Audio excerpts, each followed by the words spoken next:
taking our grief and translating it into action.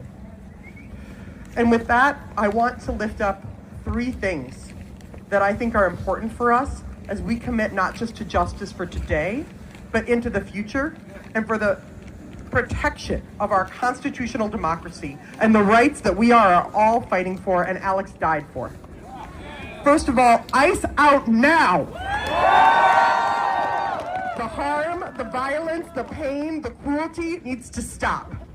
None of this could have been prevented by any cooperation. The only thing that could have prevented the violence is if the perpetrators had put down their weapons, put down their arms, stopped breaking windows, stopped terrorizing families, and the people that are to blame for that violence are exactly who we know they are.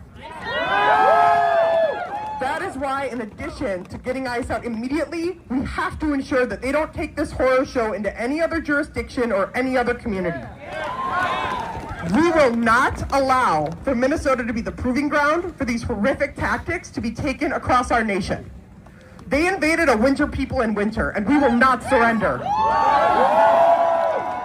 We are at the center of America's courage and hope right now. 50,000 strong. I was at that march. We marched and said, ICE out of Minnesota. Now! And we did it. We did it for Alex and for Renee. We also did it for that little 5-year-old that just got home today from Texas, Liam. And for the 2-year-old who got sent, and then we got him back in the middle of the night, got her back. That's what's happening across our state right now. But what I respect here, Everett, about what you're listening to with union leaders is it just shows you right now that unions, when unions are strong, the economy's strong. When unions are strong, our rights are strong. And when unions are strong, America is strong. And that's what this is about. So let's talk about Alex. And you're going to hear from people that work with him every day. But this was a guy that, and his parents asked me to say this about a week ago, right after he was killed. They wanted everyone to know that he was so kind-hearted, and they wanted them to know that the lies told about him, calling him a domestic terrorist, were the most hurtful things that they could ever imagine be said about their son. Their son was a researcher early on, and he worked on research to help our veterans with Strep C, with doing things when it comes to exposure to toxics. He also then went on to join this incredible workforce of self-sacrifice to be on the front line for our workers, to be on the front line for our veterans, so that he believed in his heart that when a veteran needs health care, we think back, when they sign up to serve, there isn't a waiting line. And when they need good health care, when they're home in the United States of America, there should never be a waiting line in our country. So these workers are the ones who are those guardian angels. They are treating the patients with PTSD. They are treating, and I know you know what I mean, they are treating our veterans sometimes in the closing hours and the closing days of their lives. And you've all seen that video of Alex when he gave the last salute to that veteran. The kids of these veterans have been on TV. They've come forward and said how much Alex meant to their families and that he treated every patient like it was his only patient. And I'm going to end with the words of one of his co-workers, maybe here, Caitlin, a doctor and a co-worker of Alex's. And she said, Alex cared deeply for the veterans that we served. And he was, in her words, a patriot, because he cared so deeply for this country and for the values that everyone here shares, regardless of political affiliation.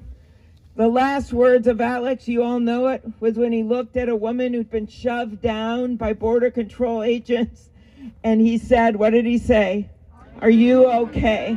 And I think we have all asked ourselves that question over the last few weeks, and the answer isn't always yes.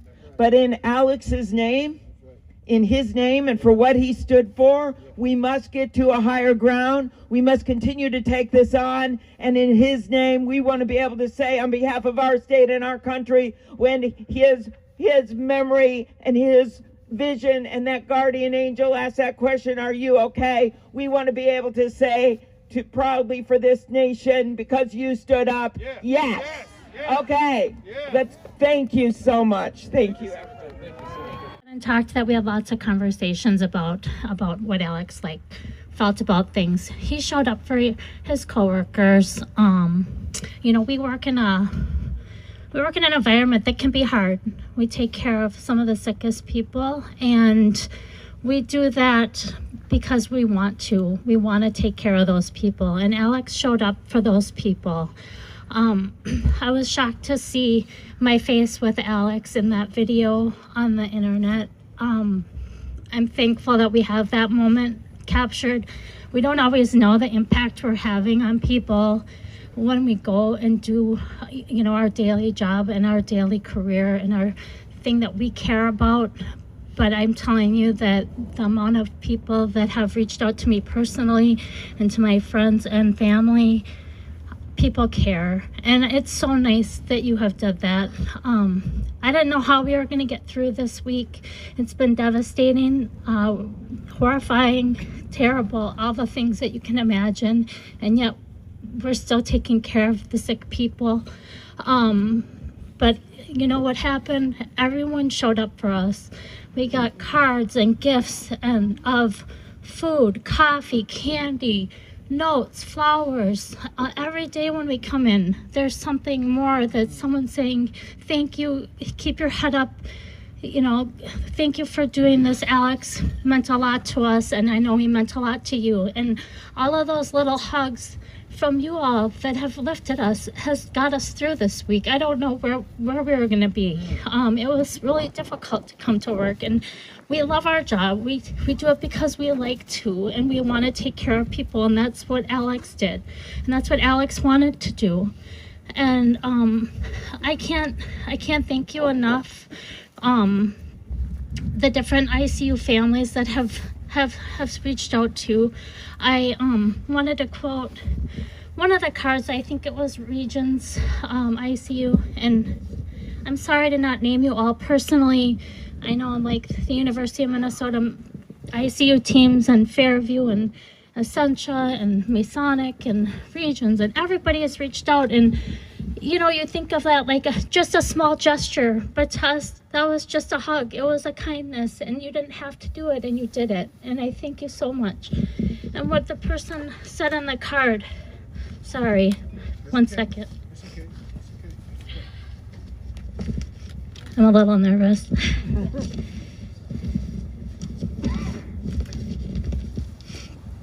The person wrote, and they didn't leave their name, so thank you to who wrote this to us.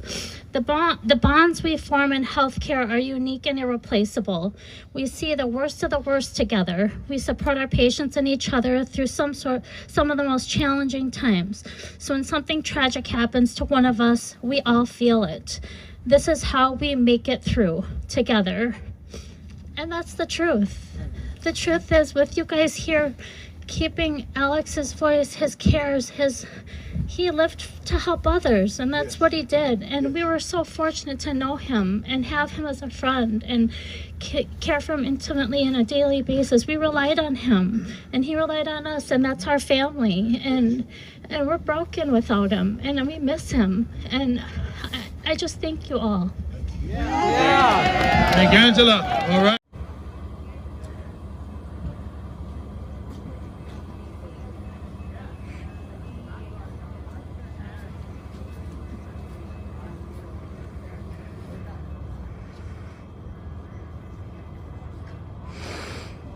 Is under siege.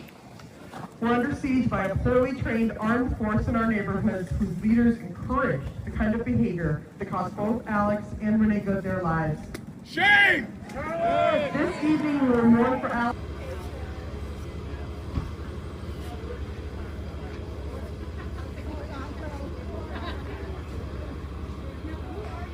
To rebuild. We need to fight for truth and reconciliation so that the people who died here The people who were harmed here cannot be turned into one more piece of the property.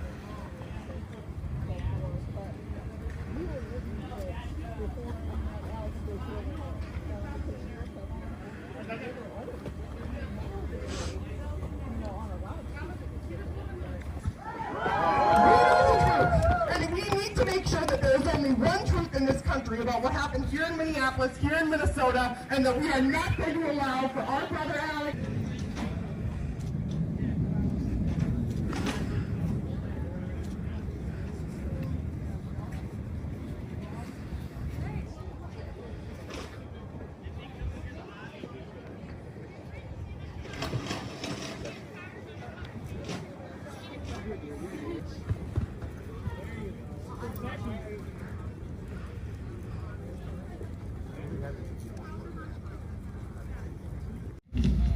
So hello, my name is Jessica Hauser. I hold the distinct honor of being Alex's final nursing student.